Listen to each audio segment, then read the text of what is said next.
अस्सलाम वालेकुम। बड़ी बात के साथ मैं हूं आदिल शाहजेब। आज की बड़ी बात, हुकूमत की जानिब से इंतहा पसंद और कलअदम तंजीमों के खिलाफ एक्शन ऑपरेशन में तेज़ी आ रही है। आज लाहौर में कलअदम तंजीम जमात उद-दावा के मरकजी दफातर का कंट्रोल जो है वो हुकूमत ने संभाल लिया है। इंटीरियर मिनिस्ट्री के मुताबिक अब तक नेशनल एक्शन प्लान के तहत मुल्क भर में तकरीबन 121 अफराद को तहवील में लिया जा चुका है, जिसमें जैश मोहम्मद के सरबराह मौलाना मसूद अजहर के भाई मुफ्ती अब्दुल रऊफ़ और हमाद अजहर भी शामिल हैं। 182 मदारिस, 163 डिस्पेंसरीज, इसके अलावा 184 एम्बुलेंसेज, 34 स्कूल और कॉलेजेस, इसके अलावा 5 हॉस्पिटल्स को भी हुकूमती तहवील में ले लिया गया है। हुकूमत का ये कहना है कि ये कार्रवाई नेशनल एक्शन प्लान के तहत की जा रही है, ना कि किसी बैनुल अक़वामी दबाव के तहत। लेकिन इसके पीछे हालिया दिनों में पाकिस्तान में कलअदम तंजीमों के खिलाफ एक्शन पर FATF के तहफ़्फ़ुज़ात का भी एक बड़ा किरदार है, जिसका इदराक हुकूमत को खुद भी है।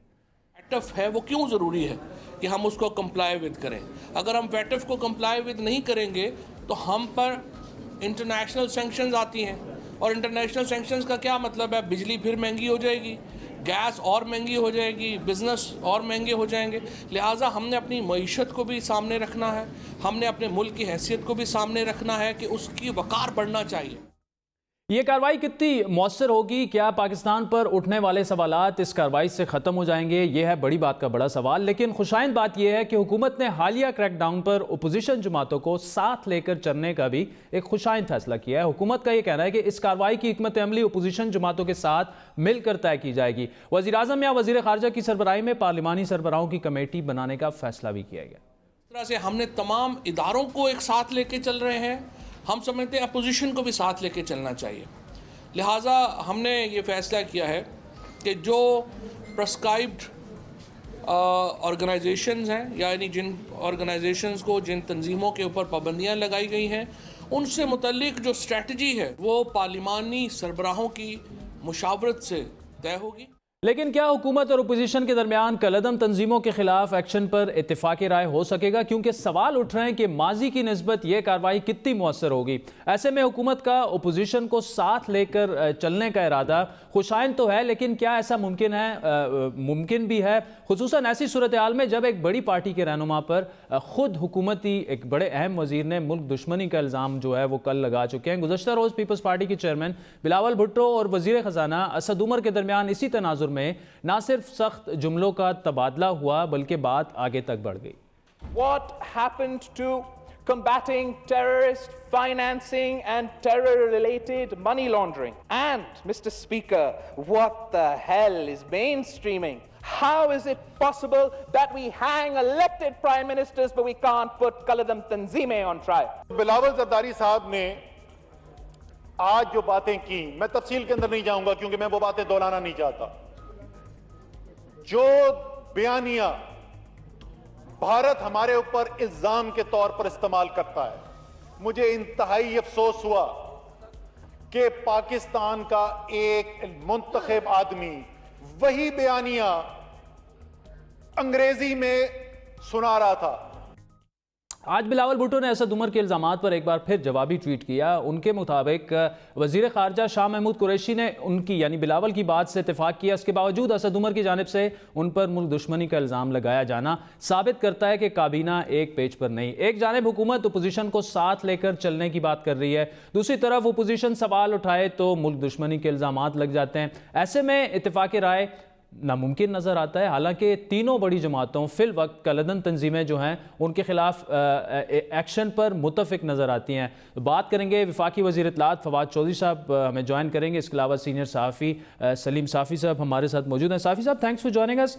एक तो कलअदम तंजीमों के ख़िलाफ़ जो ऑपरेशन है, क्या आप समझते हैं, पहले भी इस तरह के दावे किए गए, ऑपरेशंस किसी हद तक कार्रवाइयाँ भी हुई, अभी क्या आप समझते हैं कि क्लैरिटी और थोड़ी सी इस दफ़ा ज़्यादा है और सीरियसनेस जो है वो काफ़ी ज़्यादा है इस दफ़ा? एक तो देखिए, मेरे ख्याल में ये पहली मरतबा नहीं हो रहा। पहली मरतबा ये फ़ैसला या ऐलान किया गया था 2001 के बाद। फिर जब जनरल परवेज़ मुशर्रफ साहब पे हमला हुआ उसके बाद एक बार फिर मुंबई के बाद एक बार फिर। और मेरे ख़्याल में इसमें जो सबसे ज़्यादा एक फ़ैसलाकुन डिसीजन था, जिसमें पूरी मिलिट्री और सिविल लीडरशिप तमाम मिल के बैठी और नेशनल एक्शन प्लान के नाम से एक प्लान भी तैयार किया गया था, वो था लेकिन हमने देखा कि उसके बाद भी फिर चूँकि इस इशू को भी बदकिस्मती से डोमेस्टिक पॉलिटिक्स के लिए या सिविल मिलिट्री तनाव में अपनी पॉइंट स्कोरिंग के लिए इस्तेमाल किया जाता है, इसलिए वो कुछ ना हो सका। फिर एक बार खुसूसन इन दो तंजीमों के बारे में, ये जिस नेशनल सिक्योरिटी मीटिंग से हमने बाद में डॉन लीक्स बरामद करवा दिया, तो उस मीटिंग में भी हुकूमत की तरफ से यही चीन के कंसर्न का भी इजहार किया गया था और उसमें मुत्तफ़िक़ा तौर पर फ़ैसला किया गया था कि कल से हम ये कार्रवाई शुरू करेंगे। लेकिन अगले दिन हमने देखा कि नवाज़ शरीफ के साथ जो मुखासमत पहले से चल रही थी, उसकी वजह से उससे डॉन लीक बरामद किया, हालांकि डॉन लीक का कोई वजूद ही नहीं था। सही बात, वो सारा एक बुनियाद चीज़ थी। अभी भी मैं समझता हूँ कि एक ये बेहतरी है। अच्छा, और फिर जब वो लोग करते थे आप देखिए इस वक्त कल जिस इंटीरियर मिनिस्टर ने ऐलान किया कि हम ये करेंगे वो करेंगे, नवाज शरीफ की दुश्मनी में या किसी भी वजह से उस इंटीरियर मिनिस्टर के माजी के बयान इसी तंजीम के लोगों के साथ बैठ के बिल्कुल एक वीडियो जो आई थी। अच्छा, फिर जब इस तरह के इक़दाम वो करते थे तो सबसे ज़्यादा ये लोग वकील बन जाते थे। फिर इसी तंजीम के मिल्ली मुस्लिम लीग को, बल्कि इस दौरान एक नई तंजीम क्रिएट की गई जो तहरीक लब्बैक थी, वो सियासी पॉइंट स्कोरिंग के लिए, और उसको PTI की लीडरशिप भी सपोर्ट दे रही थी। इस मरतबा एक जो मैं इसलिए कहता हूँ कि इस मरतबा मौका बेहतर इसलिए है कि एक तो मिलिट्री लीडरशिप की जो सीरियसनेस है वो माजी में शायद उतनी नहीं थी। दूसरी बात यह है कि माजी में जो तंजीम हर्डल डालती थी यानी PTI, और वो गद्दारी के फतवे लगाती थी और मोदी की यारी का फतवा लगाती थी, वो खुद अब मजबूर हो के यू टर्न लेके उस रास्ते पे आ गई है। और मुझे यकीन है जो इंडिया के साथ टेंशन के बाद पीपल्स पार्टी और मुस्लिम लीग नून ने जिस मैच्योरिटी का मुजाहरा किया, तो शायद इस मामले में भी वो अपोज नहीं करेगी, कोऑपरेट करेगी, यानी PTI की रवायत को वो जमातें नहीं दोहराएंगी। लेकिन एक जो मुझे रुकावट इसके बाद भी नज़र आती है कि सबका एक पेज पे आना, एक तो हुकूमत का ये जो बदमाशाना रवैया होता है, ये बाज़ वज़रा का और उसकी लीडरशिप का, और दूसरा इस वक्त जो एक पहले से सिलसिला चला आ रहा है मुस्लिम लीग नून और पीपल्स पार्टी की क़यादत को दीवार से लगाने का, तो शायद वो चीज़ रुकावट। चलें साहिब साहब, वफाकी वज़ीर इत्तलात फवाद चौधरी साहब ने आपको सुना भी, हमें ज्वाइन किया है। चौधरी साहब, थैंक्स फॉर जॉइनिंग अस। क्या आप समझते हैं कि इससे पहले जिस तरह साफ़ी साहब कह रहे थे, ये ऑपरेशंस के ऐलानात पहले भी हो चुके हैं, 2001 से लेकर आज तक 3-4 दफ़ा ये हुआ, लेकिन इस दफ़ा क्या आप समझते हैं कि क्लैरिटी और सीरियसनेस जो है वो ज़्यादा है, सिविल मिलिट्री क़यादत, तमाम जितनी भी सियासी जमातें हैं वो एक पेज पर हैं बैंड आउटफिट्स के ख़िलाफ़ ऑपरेशंस? देखिए, पहली बात तो ये है कि जो पहले भी ऑपरेशन हुए हैं उनमें ये कहना कि वो ऑपरेशंस में सीरियसनेस नहीं थी, ये बिल्कुल गलत बात है। मैं ये समझता हूँ कि जो ऑपरेशन खसूसन जो सवात में ऑपरेशन हुआ या फिर जो नॉर्थ वजीरिस्तान में या फाटा में, जिसके नतीजे में आज फाटा कई 100 सालों में के बाद पहली बार है कि वो एक सिस्टम का हिस्सा है और मर्जर जो हुआ है, ये कोई छोटी बात तो नहीं हुई। लिहाजा पिछले ऑपरेशंस जो थे उनकी एक अपनी अहमियत थी, अब जो ऑपरेशन हो रहा है इसकी एक अपनी अहमियत है। अच्छा, वैसे चौधरी साहब उन ऑपरेशंस की बात नहीं कर रहे जो तहरीक तालिबान पाकिस्तान के खिलाफ हुए, बाकी जो कलदम तंजीमें हैं खुसूसन साउथ पंजाब बेस्ड जो हैं? नहीं, कुछ ऐसा नहीं है। साउथ पंजाब बेस्ड जो तंजीमें हैं उनके ऊपर भी ऑपरेशन है। इस तरह जादू की छड़ी तो नहीं लोगों के पास होती ना कि आप एक वक्त में जो है वो घंटे में करेंगे सब ठीक हो जाएगा। एक पूरी फिलॉसफी है, एक पूरा नैरेटिव है, उसको तब्दील करना कोई मजाक तो नहीं है। और अभी भी ये जो ऑपरेशन है ये बड़े मुश्किल ऑपरेशन है जो कि पाकिस्तान के हमारे मुफाद में है और इसलिए हम ले रहे हैं। उसमें जो भी हमारी जो कैपेसिटी है वो है, हम इंशाअल्लाह ताला उसको जो है वो कामयाब करेंगे और पूरी संजीदगी के साथ कर रहे हैं। पूरा पाकिस्तान इस वक्त कंसेंसस है पूरे पाकिस्तान का कि ये ऑपरेशंस पाकिस्तान के मफाद में है। ठीक, चौधरी साहब ओपोजिशन को भी एतमाद में लिया जाएगा, उसके लिए स्ट्रेटजी क्या होगी? क्या ये लायामल जो है ऑलरेडी तय नहीं हो गया कि किस तरह से किया जाएगा? आप हमारे शो में ही कह चुके हैं कि थ्री डिफरेंट स्टेजेस उसके होंगे, तो अब ओपोजिशन को अब जाके एतमाद में लेने का उसकी स्ट्रेटजी क्या होगी? ओपोजिशन क्या अब आपको मशवरा देगी? नहीं, वो हमने उसमें जो बनाई है, जो हमने स्ट्रेटजी जो बनाई है वो भी पहले अपोजिशन को ब्रीफ की है। आर्मी चीफ की जो ब्रीफिंग हुई थी पार्लियामेंट्री रहनुमाओं को, उसमें भी जो था ये तमाम स्ट्रेटजी जो है वो उनसे डिस्कस हुई थी और उनको बताया गया था कि क्या होना है, क्या करना चाहते हैं, किस तरह से होगा। और अब आगे भी रोज़ाना जो है ज़ाहिर सूरत हाल तब्दील होती है, रोज़ाना के जो मामलात हैं, हमें बड़े जो एक पोजीशंस हैं उनके ऊपर एक कंसेंसस जो बना हुआ है हम चाहते हैं वो कंटिन्यू करे।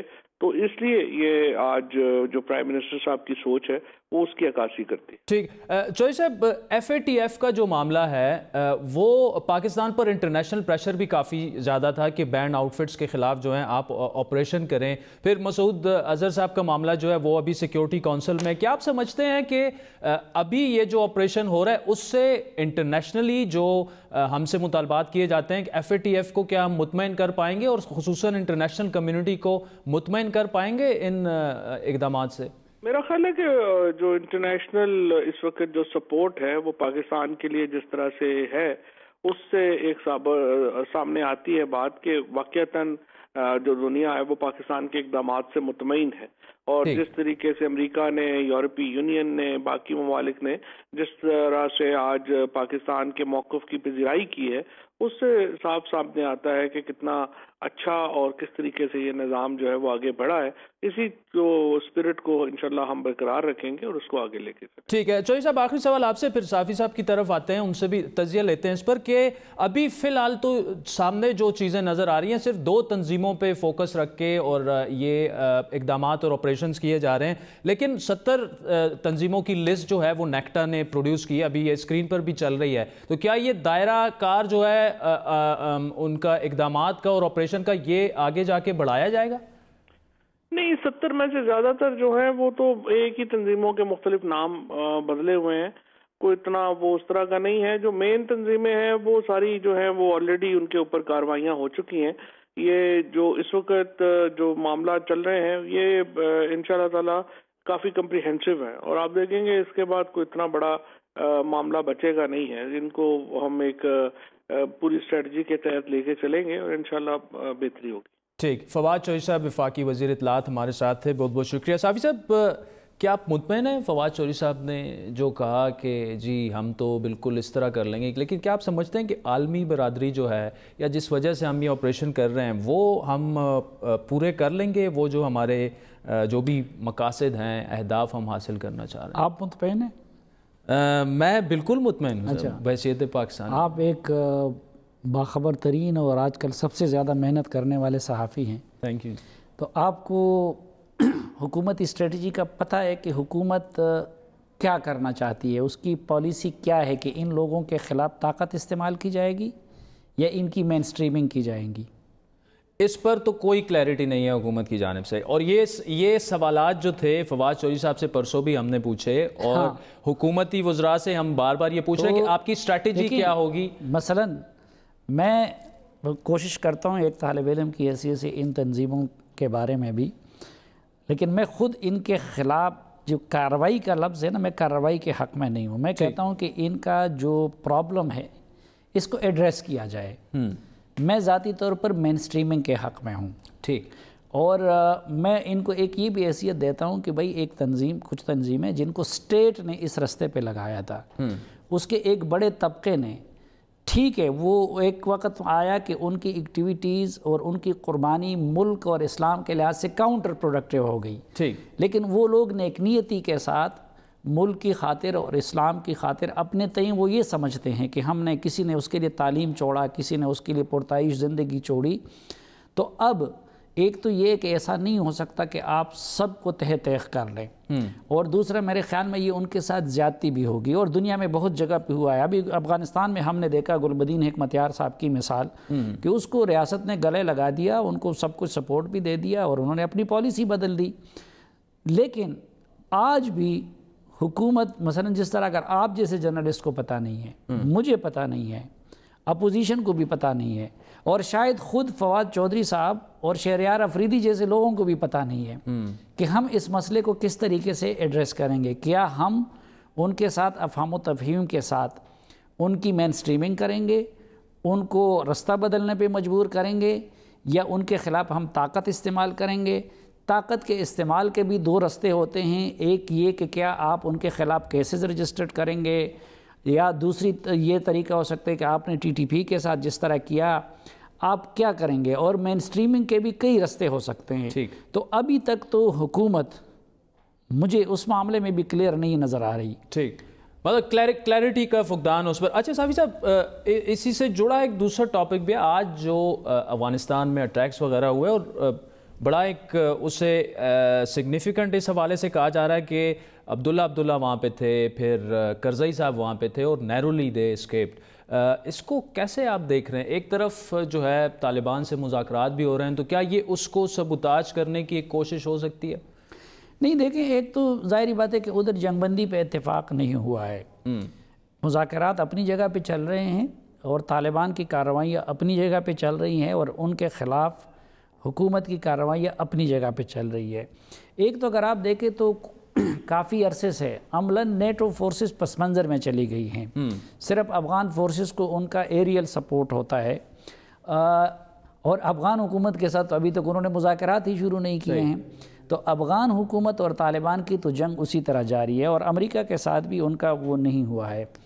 जो आज का वाक़या हुआ था, ये शुक्र है कि अल्लाह ने उनको बचा लिया, लेकिन मैं समझता हूँ कि माइनस अशरफ गनी, अगर आप देखें तो बाकी तकरीबन तमाम अफ़गान लीडरशिप वहाँ पे मौजूद थी। हामिद करज़ई साहब वहाँ थे, अब्दुल्ला वहाँ थे, यूनुस कानूनी वहाँ थे, उस्ताद मुहक्किक तो ऑर्गेनाइज़र भी थे। और फिर इससे और भी ये बढ़ती, क्योंकि जो अब्दुल अली मज़ारी जिनके आज बरसी मनाई जा रही थी, उनको भी माजी में तालिबान ही ने कत्ल किया था। ज़िम्मेदारी तो उसकी दाइश ने ले ली है। ठीक।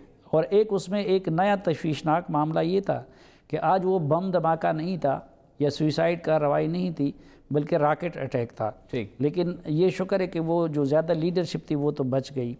लेकिन मैं अब भी जिस तरह पाकिस्तान के अंदर लोग पुरुमीद हैं फ्यूचर के बारे में, अल्लाह करे मैं गलत हूँ, लेकिन मैं इतना पुरुमीद नहीं हूँ। अच्छा। क्योंकि अमेरिका और तालिबान का मामला इतना गंभीर नहीं है, बल्कि उनका मामला बड़ी आसानी के साथ हल हो सकता है। तालिबान का दीरीना मुतालबा यही था कि अब अमेरिकी फोर्सेस निकले। ठीक। वो तो ट्रंप की अब अपनी स्ट्रेटजी और ख्वाहिश ये है कि वो निकाल दें। सही। अमरीकियों की ये थी कि वो अफ़गान सरजमीन उनके ख़िलाफ़ इस्तेमाल ना हो। अब वैसे भी उसका इम्कान कम रह गया है। सही। लेकिन असल मसला है अफ़गान हुकूमत का या जो माइनस तालिबान जो अफ़गान सोसाइटी है उनका, और तालिबान की मुफाहमत मुश्किल मरहले उसमें बहुत ज़्यादा है। अच्छा। और उसमें अभी तक कोई ख़ास पेशरफ्त नहीं हुई। पेशरफ्त नहीं। सलीम साफ़ी साहब, सीनियर साफ़ी और तजज़ियाकार, thank you so much for joining us. नाज़रीन, वक्त हुआ चाहता है एक ब्रेक का, जिसके बाद बात करेंगे कि पुलवामा हमले के बाद नरेंद्र मोदी इंडियन वज़ीर-ए-आज़म की मुश्किलात किस तरह बढ़ रही हैं। हमारे साथ रहिए।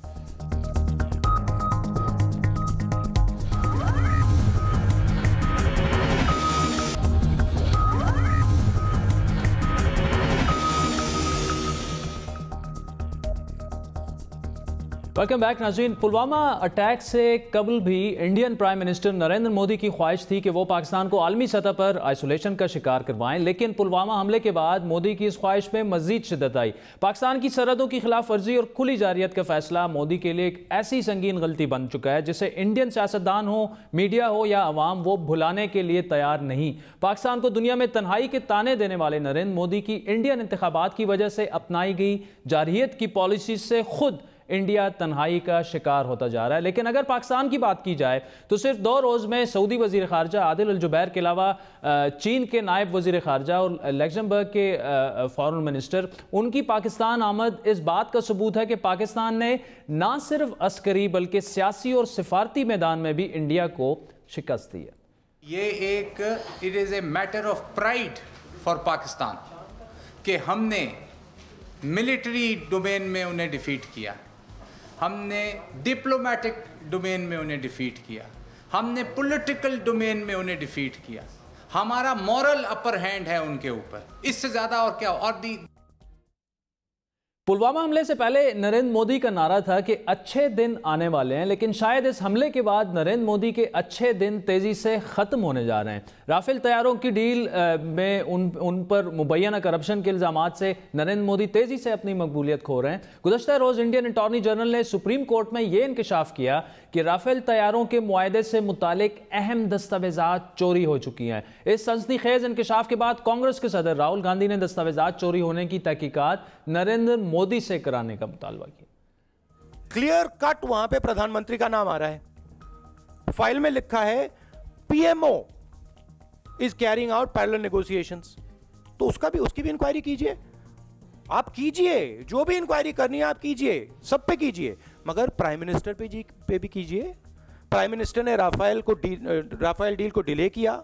अगर इसमें कुछ नहीं है तो प्राइम मिनिस्टर स्वयं ये क्यों नहीं कहते भैया कराओ इन्वेस्टिगेशन, मैं देश का चौकीदार हूं, मैंने चोरी नहीं की है, कराओ investigation. And it is very clear cut कि प्रधानमंत्री ने पर्सनली अनिल अंबानी को यह कॉन्ट्रैक्ट दिलवाया है, 30,000 करोड़ रुपए इसके जेब में डाले हैं। दूसरी जानिब इंडियन गवर्नमेंट पुलवामा हमले के बाद इंडिया भर में कश्मीरियों के साथ होने वाले मजालिम और जातियों को रोकने में मुकम्मल तौर पर नाकाम हो चुकी है, या तो रोकना वो चाह रही नहीं है। और इंतहा पसंद हिंदू तंजीमों की जानिब से कश्मीरी स्टूडेंट्स और शहरियों पर तशद्दुद का सिलसिला मुसलसल जारी है। गुज़श्ता रोज लखनऊ में खुश मेवा फरोख्त करने वाले कश्मीरियों पर बेईमाना तशद्दुद किया गया।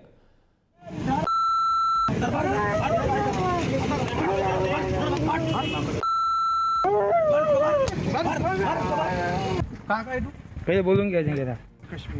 कश्मीर का तू रे ये क्या लगाया तूने मुंह को? वो क्या है भाई,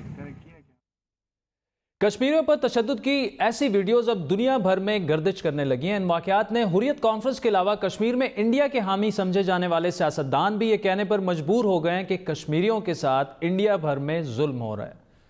लखनऊ में 2 हमारे कश्मीरी ड्राई फ्रूट बेचने वाले, जिनका ना इस रियासत से के ना इस मुल्क की सियासत से कोई लेना देना, इज्जत की रोजी रोटी कमाने के लिए निकले थे। लोग आए, पकड़ा उन 2 कश्मीरियों को और पीटना शुरू कर गए। सिर्फ जमीन को अपनाना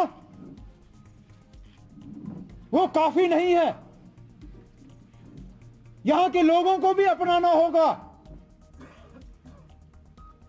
वजीर आजम साहब, नरेंद्र मोदी को इस वक्त तीसरा बड़ा मसला यह है कि पुलवामा अटैक में हलाक होने वाले इंडियन फौजियों के लवाहिकीन भी अब उनसे बालाकोट हमले में इंडियन जो दावे उन्होंने किए थे कि 250 लोग मर गए, 300 लोग मर गए, उनके सबूत मांग रहे हैं।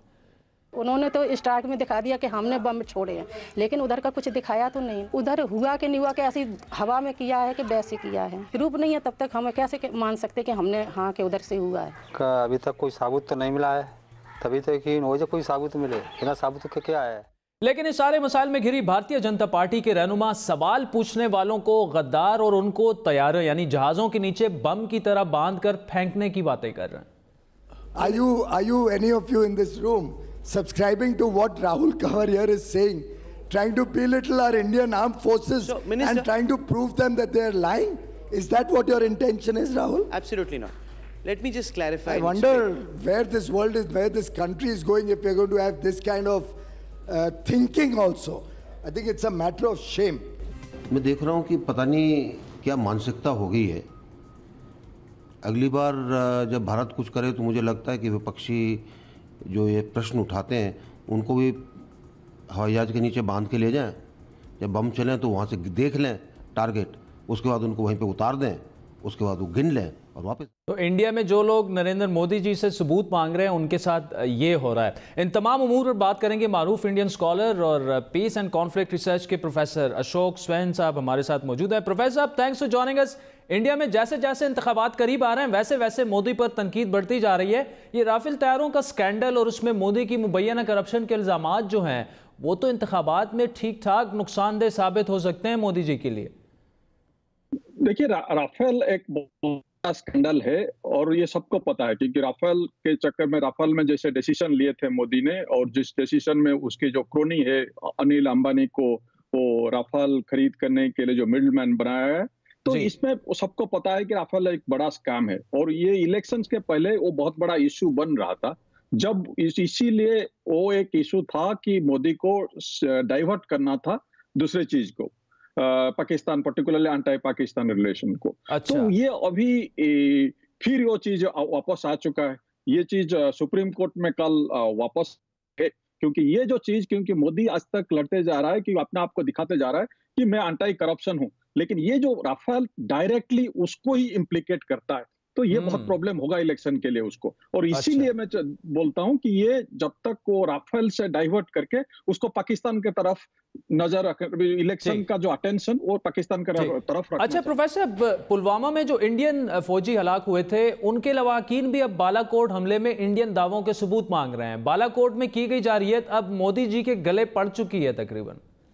हाँ, क्योंकि वो जो बालाकोट का जो एयर स्ट्राइक था उसके बाद जो डिफरेंट लीडरशिप उनका मोदी से शुरू करके उनका जो अमित शाह और उनका जो पार्टी के डिफरेंट लीडर्स, वो बहुत डिफरेंट कमेंट्स दे रहे हैं कि 400 मरे, 300 मरे, 250 मरे, लेकिन जो इंटरनेशनल न्यूज जो मीडिया जो दिखा रहा है उसमें कुछ लग नहीं रहा है कि कुछ हुआ, एक्चुअली स्ट्राइक नहीं हुआ।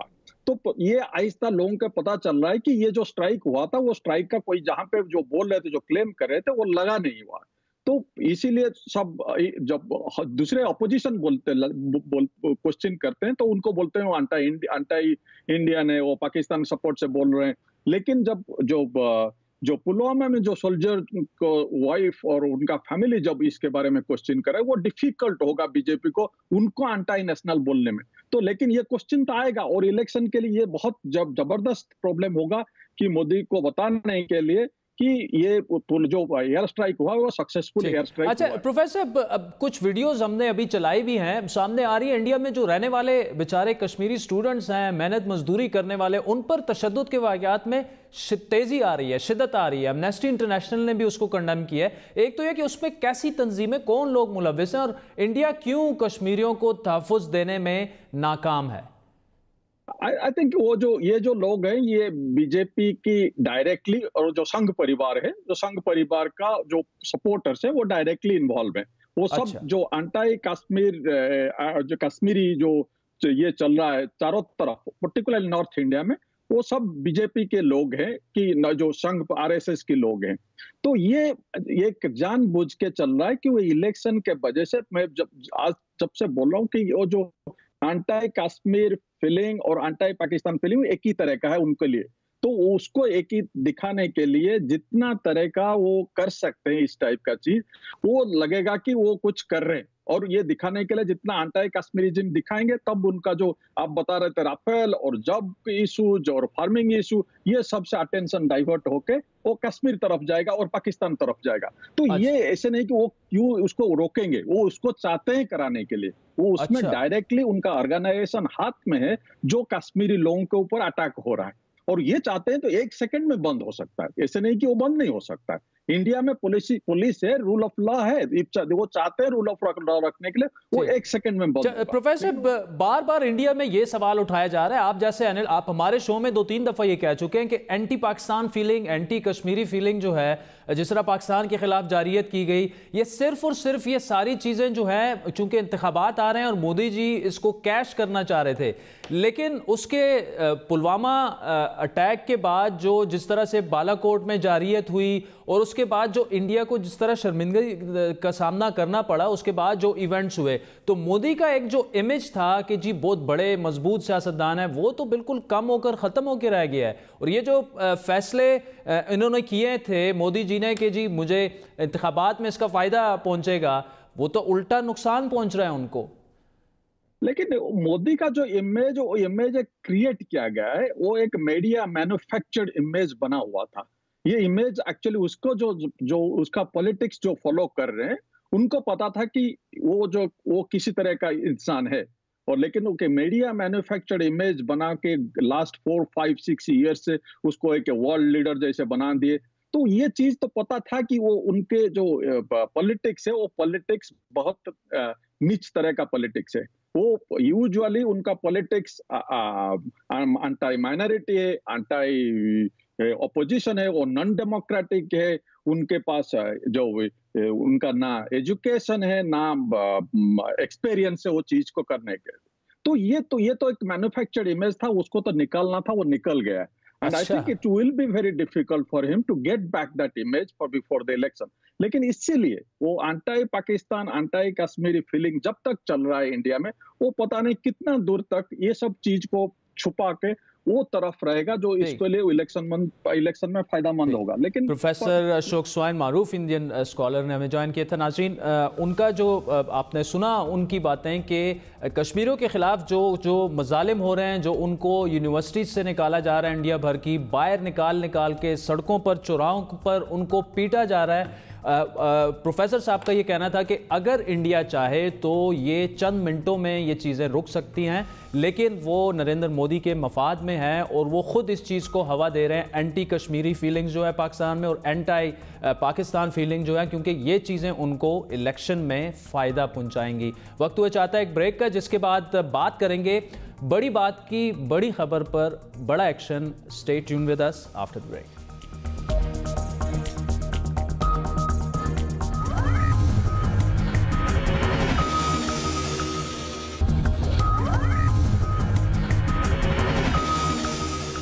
वेलकम बैक नाज़रीन। बड़ी बात की, बड़ी खबर पर बड़ा एक्शन। वज़ारत सेहत ने अब से कुछ घंटे कबल ड्रग रेगुलेटरी अथॉरिटी के सरबराह शेख अख्तर हुसैन की मशकूक PhD डिग्री पर उनको ओहदे से फारिग करने का ऐलान जारी कर दिया। नोटिफिकेशन जारी हो चुका है। वही हुआ जो बड़ी बात ने रवां हफ्ते में ड्रग रेगुलेटरी अथॉरिटी के सरबराह शेख अख्तर हुसैन के बारे में दस्तावेजी सबूतों के साथ रिपोर्ट किया कि उनकी PhD की डिग्री मशकूक है। बड़ी बात ने 4 मार्च को इस इशू को उठाया और इस वक्त ड्रैप चेयरमैन को अपनी डिग्री से मुतालिक नए तनाज़े का सामना है। ड्रैप CEO से जो है उससे मुतालिक ताज़ा तरीन स्कैंडल उनकी डिग्री है, जिसके हवाले से बड़ी बात को मौसूल दस्तावेज़ात से पता चल रहा है, जो आप स्क्रीन पर इस वक्त देख रहे हैं, कि ये डिग्री तस्दीक शुदा बैनुल-अक़वामी तालीमी इदारे की नहीं। और इसी इदारे को HEC ने अपनी वेबसाइट पर जाली डिग्री वाले इदारों की फहरिस्त में डाल रखा है। नाज़रीन, ये इशू हमने उठाया 4 मार्च को, फिर उसके अगले दिन 5 मार्च को बड़ी बात के दूसरे शो में हमने ये बताया कि कैसे शेख अख्तर अपनी मशकूक डिग्री की वजह से ना सिर्फ ड्रैप के सरबराह तैनात हुए, बल्कि उसकी बुनियाद पर 10,000 रुपये वो क्वालिफिकेशन अलाउंस भी लेते रहे हैं। और जहाँ से उन्होंने वो डिग्री हासिल की, वो इदारा किसी जगह पर वजूद ही नहीं रखता।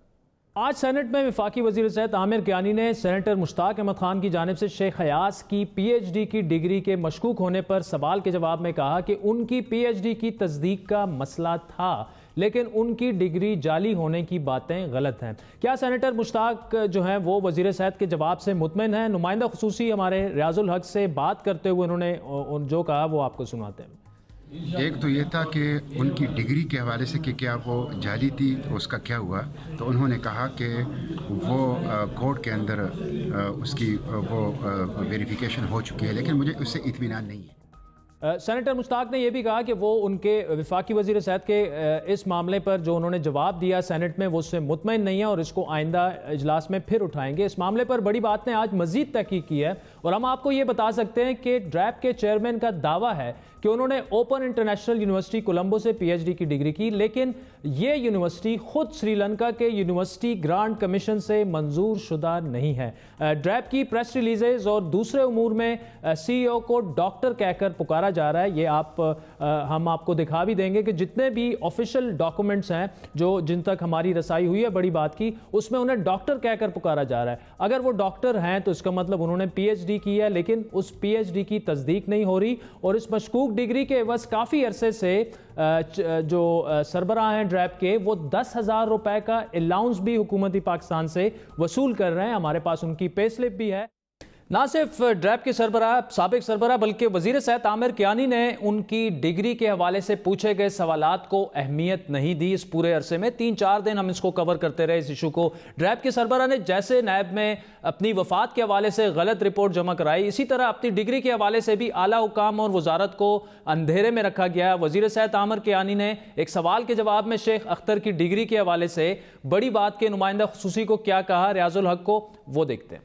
मैंने सेनेट में जवाब दे चुका हूँ। देखिए, जो डिग्री रिक्वायर्ड थी वो पंजाब यूनिवर्सिटी से जो उस इस जॉब के लिए चीज़ जो रिक्वायरमेंट थी वो उनकी जो पंजाब यूनिवर्सिटी की डिग्रीज हैं, एमफिल है और बाकी हैं, वो तो इंटैक्ट है। इन्होंने एडिशनल डिग्री जो लगाई थी उसकी रिक्वायरमेंट नहीं थी, प्लीज़ ये क्लियर कर लें, उसकी रिक्वायरमेंट नहीं थी, उन्होंने लगा दी। और वो जो लगाई है उन्होंने डिग्री, उसको उन्होंने चेक किया, जो यूनिवर्सिटी है वो कहते हैं हमारे पास वो यूनिवर्सिटी हमने उसको एनलिस्ट नहीं किया हुआ, नॉट कि वो जैली है, एनलिस्ट नहीं हुई हुई। सर एचईसी की वेबसाइट आपकी बात कर रहा हूँ, एचईसी की वेबसाइट पे 5वें नंबर पे वो यूनिवर्सिटी जाली है सर। नहीं जैली एचईसी की वेबसाइट पे फेक इंस्टीट्यूशन लिखा है। मेरी सुन लेना, मेरा देखें, एक तो मैं उनकी ब्याह पे, ये वैसे सवाल आप उनसे ही पूछें।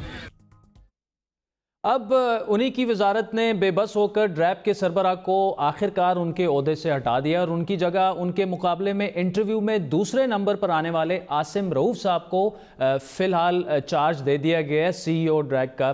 वजारत सेहत के आज के नोटिफिकेशन के मुताबिक शेख अख्तर अपनी डिग्री के हवाले से HEC के जवाब आने के बाद अपने ओहदे पर काम जारी नहीं रख सकते। दस्तावेजात के मुताबिक शेख अख्तर को उनकी मशकूक PhD डिग्री की वजह से इंटरव्यू में 8 इजाफी नंबर दिए गए। नाज़रीन ये बड़ा इंपॉर्टेंट पॉइंट है, 8 इजाफी नंबर उनको एक ऐसी डिग्री की वजह से दिए गए जो कि जिसकी तस्दीक ही नहीं हो सकती थी। लेकिन दिलचस्प बात यह है कि दूसरे नंबर पर आने वाले उम्मीदवार और CEO साबिका, इन दोनों के दरमियान जो था सिर्फ 1.5 नंबरों का फ़र्क था और 1.5 नंबरों से वो ये ओहदा हासिल करने में नाकाम रहे थे, अभी जिनको बना दिया गया है। फ़िलहाल तजादात से भरपूर ये कहानी जो ड्रैब सरबरा की तैनाती से उनके ओहदे से रुखसती तक बड़ी बात ने खोज लगाकर तमाम हकायक से पर्दा चाक किया। इस सारे मामले को हमारे नुमाइंदा खुसूसी रियाजुल हक ने बड़ी बारीक बीनी से देखा और रिपोर्ट किया। आइए मज़ीद तफसीलात उनसे जानते हैं। रियाज, आज आखिरकार जो है ड्रैब की सरबरा को हटा दिया गया है और जो आपने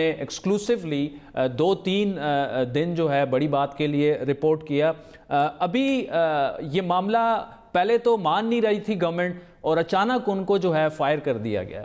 जी बिल्कुल, HEC की तरफ से जब लेटर आ गया जो मिनिस्ट्री ने भेजा था कि उनकी डिग्री के हवाले से तस्दीक की जाए इसकी, तो जब HEC ने कह दिया कि वो इसकी कोई तस्दीक नहीं कर सकते, तो इस पर वजारत में एडिशनल जो सेक्रेटरी थे उन्होंने जो सेक्रेटरी थे वजारत के, उनको एक ड्राफ्ट एक लेटर लिखा जिसमें उन्होंने लिखा ये सारा मामला इस वक्त जो ड्रैब के CEO का है इनफ्रक्चुअस हो चुका है। अच्छा। इसका मतलब ये पॉइंटलेस हो गया है, लिहाजा इसको वो कर दिया जाए। तो आज आखिरकार जो वजारत सेहत है उन्होंने ये लेटर जारी कर दिया कि जी वो अपने ओहदे पे बरकरार नहीं रह सकते।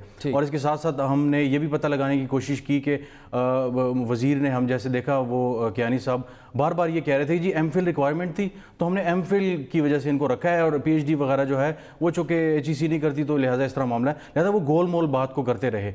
तो हमने आज उसका पता लगाया और डॉक्यूमेंट्स ये पता चला कि 8 नंबर उनको PhD के मिले हैं और सिर्फ 1.5 नंबर का फ़र्क है जो दूसरे नंबर पे जो उनके मद्दे मुकाबिल थे, जो रनर अप थे। तो इससे अंदाज़ा लगाया जा सकता है कैसे इस मामले को छुपाया जा रहा था, कवर अप किया जा रहा था, लेकिन आखिरकार हमने खोज लगा लिया और आखिरकार उनको छुट्टी करनी पड़ी। ठीक, Riyazul Haq, big well done to you और एक्सपेक्ट करेंगे कि इसी तरह जो पब्लिक इंटरेस्ट की स्टोरीज़ हैं आप हमारे साथ शेयर करते रहेंगे बड़ी बात के प्लेटफॉर्म से।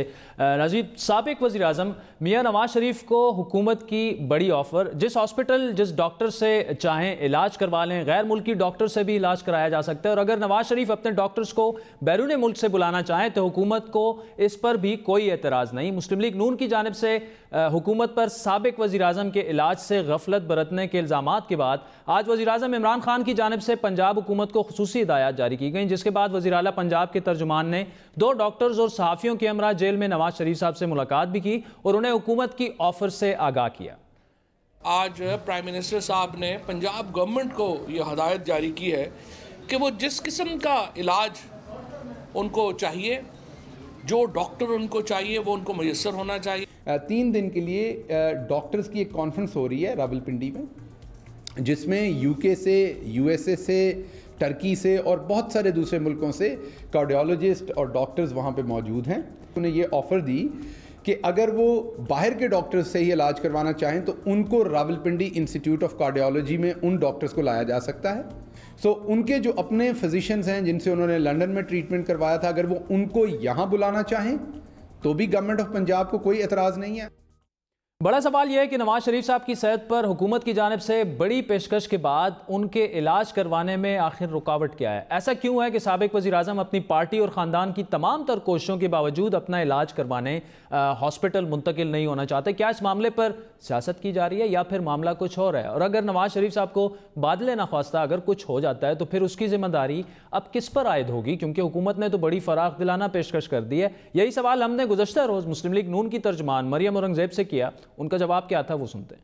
मियां साहब को पंजाब इंस्टीट्यूट ऑफ कार्डियोलॉजी मुंतकिल करने के अहकाम जारी कर दिए गए हैं। अब अगर उसके बावजूद मियां साहब हॉस्पिटल ना जाने पर पजित हैं तो और खुदा न खास्ता अगर उन्हें कुछ हुआ तो उसकी जिम्मेदारी फिर पंजाब हुकूमत पर कैसे आयद हुई?